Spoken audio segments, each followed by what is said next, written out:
So as we have already discussed in OB, here we are also discussing the objectives level wise. So the first level is personal, then functional, organizational and societal. So this could be a personal, functional, organizational, societal. There are levels of objectives. What we have discussed in the first example, he was personally disturbed.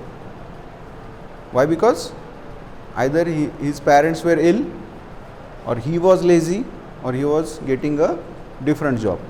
So that was a personal oriented function. Means here we need to tackle it. We need to send him to the counseling or something. Then we are moving towards functional. So as a theory, let me give you the objectives first. I will read it aloud. From societal, okay? As a society, we have some laws, some rules and regulations. Some cases happened with IT industries, that they were giving night shifts to the ladies, and some cases happened that were not pleasing. So what they did, they made a different policies for women who were working in the IT industry. So in the societal objectives, we need to consider the overall orientation. What will happen if someone is from south region of India is getting employed in the Maharashtra region?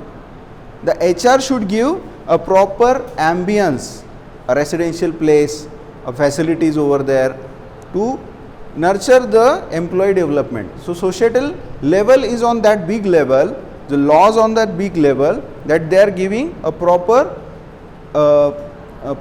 nurturing environment. So the HRM has a main important role.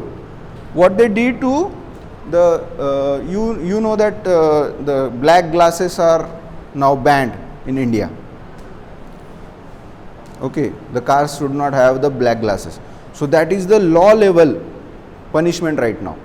That is on the societal objectives. So HR should be very much ready to give each and everyone a justice who is working with the organization or for the society. Okay.